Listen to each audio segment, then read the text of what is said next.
Hey everyone, good morning and welcome back. I hope you are making some great progress on your books this week. Today we are going to be talking about prologues. Prologues are a massive point of contention in the writing community. You either love them or you hate them. And as you start to write either your next book or maybe you're jumping back to really evaluate the beginning of this one, you want to think about where your story should begin.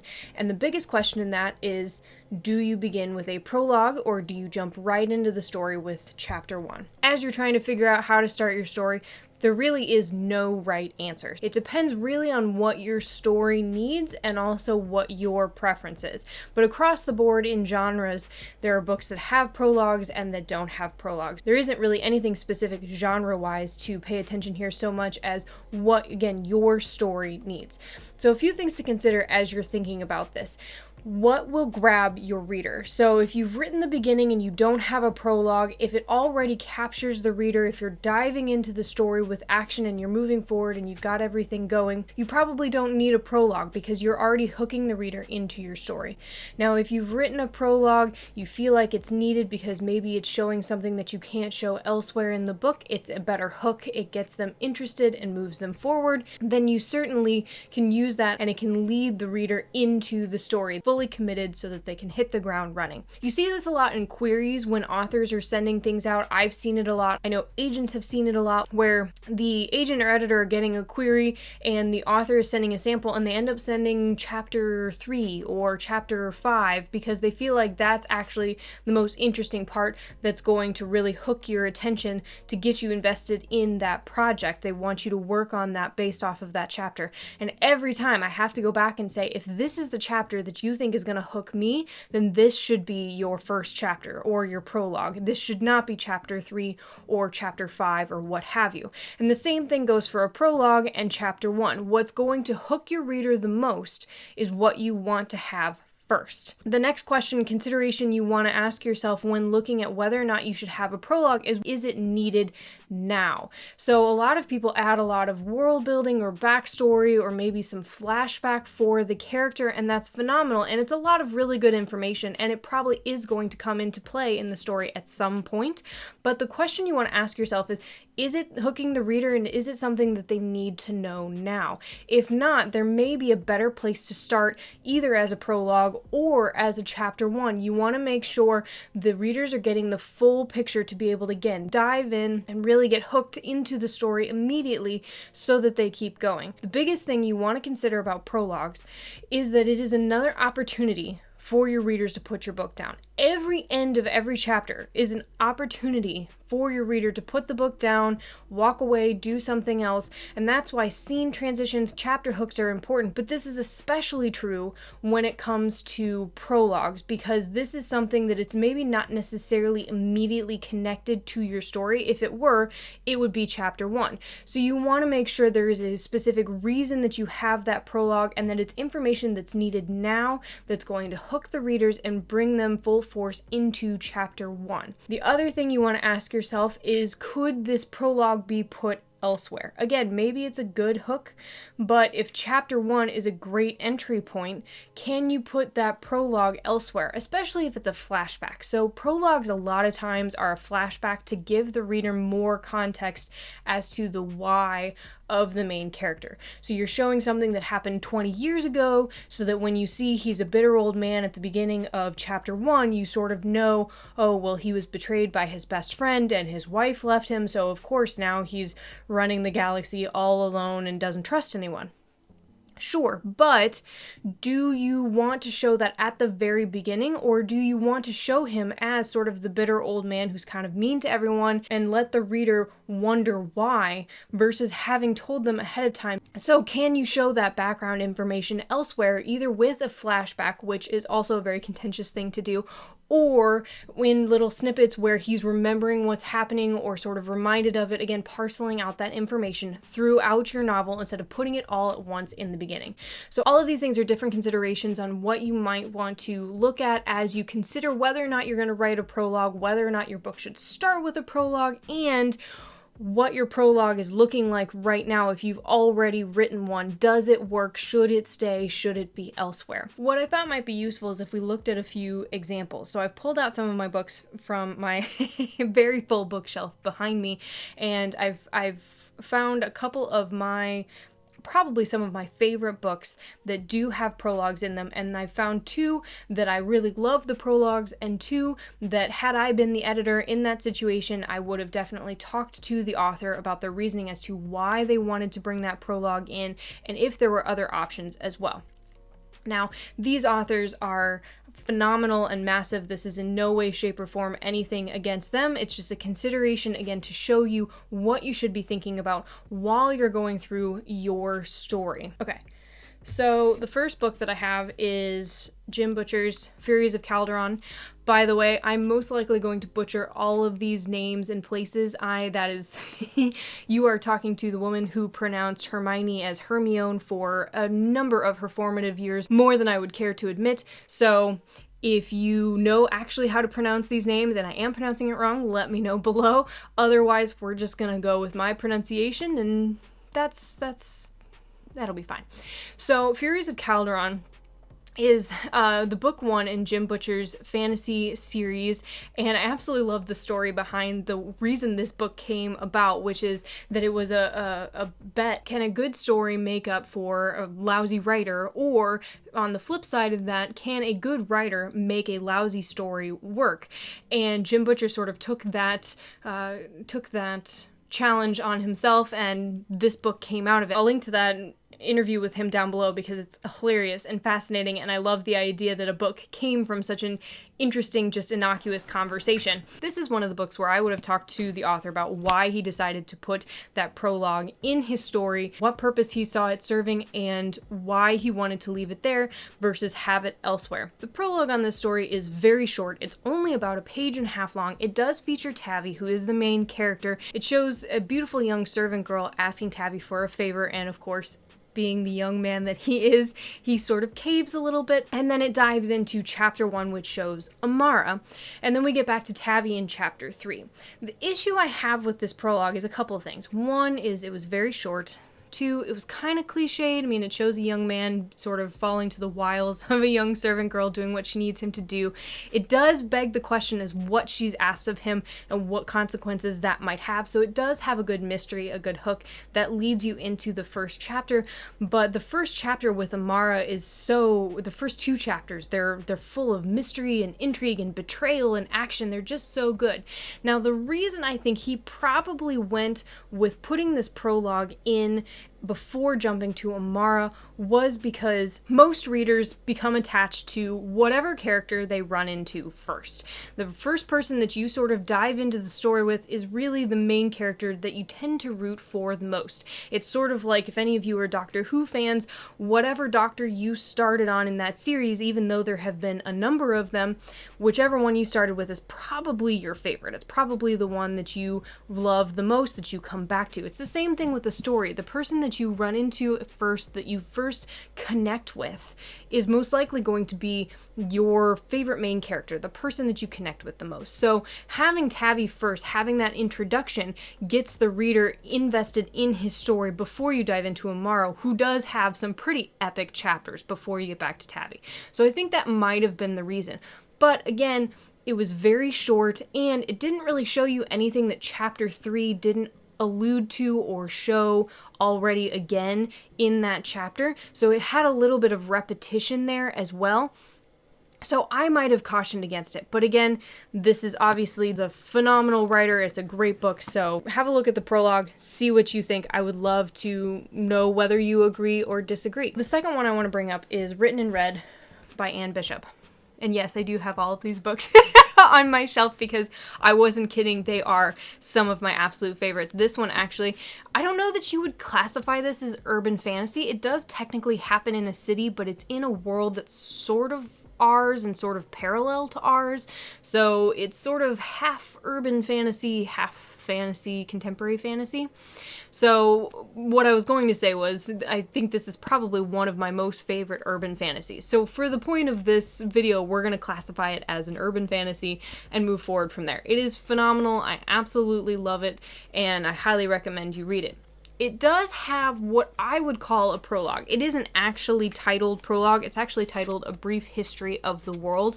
And again, it's very short, it's about 2.5 pages long, it's very well written, it has some great lines and hooks in there that make you wonder why and how dangerous this world is, and basically what you're getting yourself into as you dive into the story. So again, it's not a bad decision to have that prologue there. It can hook you, but I will admit, even though I now absolutely adore this series, it took me a while to read book 1 because I, like most readers out there, start with whatever comes first, not necessarily chapter 1. So I started reading A Brief History of the World, and I'm a reader that, again, like I said earlier, you connect immediately with what you see first. Because it was a bit distant, it was about the world, it wasn't necessarily jumping me in with a main character, getting me invested in any way, anything like that. I was very easily able to sort of put it aside, like, yeah, this is a cool world, it'll be interesting, I'll get to it eventually, and I set it down. Eventually, I did get into the actual story of the book. Chapter 1 is an instant grab. You're wondering what's going on. There's a lot of crazy stuff that you're not quite sure what's happening and how the main character has survived. And it was phenomenal. I ended up buying instantly all of the series that was out and continuing to follow it until it was finished. But it took me a while. The brief history in the world that's in this at the beginning, I would argue, is shown elsewhere in the book. Maybe not as specifically, it's not as detailed out as it is in the prologue, but it is in there. And so I don't know that you necessarily would have needed it in the beginning of the story. And again, any extra information, any extra pages, chapters, most readers are going to start there, and it's an opportunity for them to set it down. And I am a prime example of this. It took me forever to read this book, even though it is absolutely phenomenal, because I just wasn't hooked by the brief history of the world. So it's something to consider as you're writing your book. Again, not do they need this information, because all the information in that 2.5 pages is vital. It's something that you do need to know to understand all of sort of the politics and drama of this world, but do they need to know it right now, and can you show it elsewhere? Because she does show it phenomenally well elsewhere in the story, and I don't feel like we needed to know that immediately. I feel like jumping in with the main character, not knowing who she is, how she got lost in the snowstorm, how she's going to survive, is much more of a hook to get the reader moving into the story. Okay. These transitions are just amazing. So now we're going to jump to 2 prologues that I think work really well for a variety of reasons, and I'm going to dive into why. So the first one is Brandon Sanderson's The Way of Kings. You all have probably heard of Brandon Sanderson. If you haven't read him, I highly recommend it. This is obviously a bit of a time commitment. He does have shorter books as well if you want to start there. You can start with the Mistborn series or Elantris. There's a ton of he's very prolific. You can start pretty much wherever. But this is actually probably one of my favorite books. It's a book that I reread and I absolutely love. So he has actually what I would argue are 3 prologues in this story. I'm not going to hold that because I like to talk with my hands. It's weird to have the book in my hands at all times. He has what I would argue are 3 prologues. His prologues are interesting because they are broken up by the first prologue is sort of a prologue to the series, the second prologue is a prologue to this specific story, and then the third is actually technically chapter 1, but I'm going to argue with you that it's actually a 3rd prologue because it isn't featuring a main character. It's actually an introduction to the main character from a separate point of view. And I am desperately going to try to avoid spoilers, but it's probably going to come through a little bit. I'm only going to spoil the beginning, so it shouldn't be too bad. But if you absolutely don't want to know, skip over this example. In any case, so it was really interesting because all 3 of these prologues are epically written. They're information that you need. They hook the reader. You want to keep going. So if you want a good example of how to frame a prologue, what needs to be involved, how you can do the action while jumping into then a new chapter next that is a completely different point of view, I highly recommend checking out Brandon Sanderson's The Way of Kings. Now, there is a bit of a caveat to this, which is I think these prologues work extremely well, but if Brandon Sanderson had absolutely no backlist, no one had heard of him, he still had the same phenomenal writing, but he was absolutely an unknown author on the board, I don't know that he could have gotten away with the 3 prologues. And I say that because, like I said, these 3 prologues are 3 different prologues. It's one for the series, one for the book, and then one for leading into the actual main character story. And as we mentioned earlier, each prologue is an opportunity to set the book down, but also you are connecting to each character that you are reading about. You're wanting to know more, and then you turn the page to the next chapter and you're starting anew. And this happens 4 times before you actually get into the meat of his book, because you meet Calic, again, I am butchering these names most likely, you meet Zeth, who is murdering the king. Chapter 1 features Sen, who is not prominent in the rest of the story, is all I will say. And then you don't get to the main character, you don't get to Calderon until chapter 2. So those are 3 different characters where you are investing in their story, wanting to know more, and then starting over again to find out what's going on. So had he not had the reputation that he does have, which is obviously that his storytelling is phenomenal and that he is going to deliver, I think a lot of readers would have set that down, and it would have taken them a while to get into that story to really see the beauty that is The Way of Kings. So that is something to consider. Again, should you have a prologue? Should you have multiple prologues if you're writing fantasy or epic fantasy? It's a big question, and it's a consideration what the story needs. The Way of Kings has such complex world building that you really do need to see all those different pieces to bring the story together and to set everything up for the books to come. But Brandon, obviously, Mr. Sanderson, I don't know how I should address him. This author obviously knew he was going to get a book too. He was probably already signed for multiple books. If you're a new author and you don't know whether or not you're going to be able to deliver on those promises, that may be something that you want to consider as you decide whether or not that prologue should be included. All right, so the final one is actually a sci-fi versus fantasy, the fantasy of the rest of the ones that I've been bringing up. Quick disclaimer on this one, I did work for Orbit when these were published, but I was not the editor, so I feel like I can still talk about them. So if you have not read Leviathan Wakes, I highly recommend it, and it's a TV show on sci-fi, so there are many different ways to get into this series. This prologue is one of the best examples I can give you of a prologue that works extremely well, is well placed, has the reasoning to be there, and catches the reader's attention. So it's a story that starts with Julie's point of view, and while she's not a main character for the rest of the story, she's still a vital piece because it's her mystery that we're trying to solve. Again, sorry, spoilers a little bit, although I won't tell you anything more, except for we learn more and more about Julie as we go from Miller's point of view, because he's obviously trying to find out what happened to this daughter who disappeared. So the beginning, starting with Julie's point of view, you're invested, you're learning about her, so that helps you want Miller to find out more. You want to know what happened to her as well. You want to find her just as much as the family does. So it works on that level, as well as just being action-packed. It's absolutely terrifying in some points, and it really builds the backbone of the story, showing you the ship she's on, really introducing you to the sci-fi world, the feel, the writing, and it keeps you moving forward, where then when you hit chapter 1, you really just need to know what's going on, and you dive into Holden and Miller's point of views going back and forth. And eventually, obviously, Holden and Miller's point of views merge, all to figure out what's happening on this, that then obviously resolves the mystery that was started with the prologue. So it really is just a phenomenal example of how a prologue can work for you and really hook your readers and keep them going throughout the story. And it doesn't necessarily need to be chapter 1, because Julie as a chapter 1 would make no sense. She isn't actually a main character. If you did Julie's point of view as chapter 1, it would be a bit odd, because then readers would keep waiting for her point of view to come back up. And then you wouldn't be able to have the same level of mystery for Miller because you would be seeing Julie's point of view. You would know what's happening to her. So it works on multiple levels.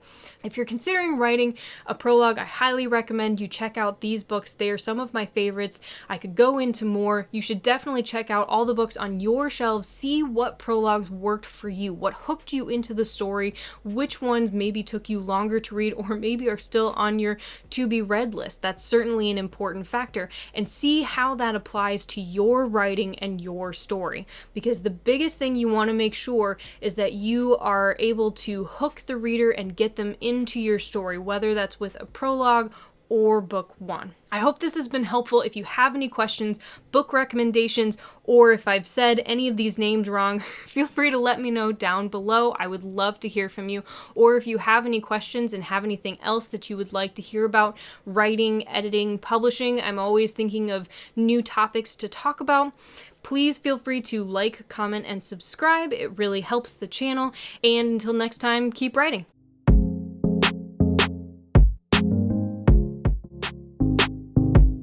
Being able to either show that information about his best friend and his wife in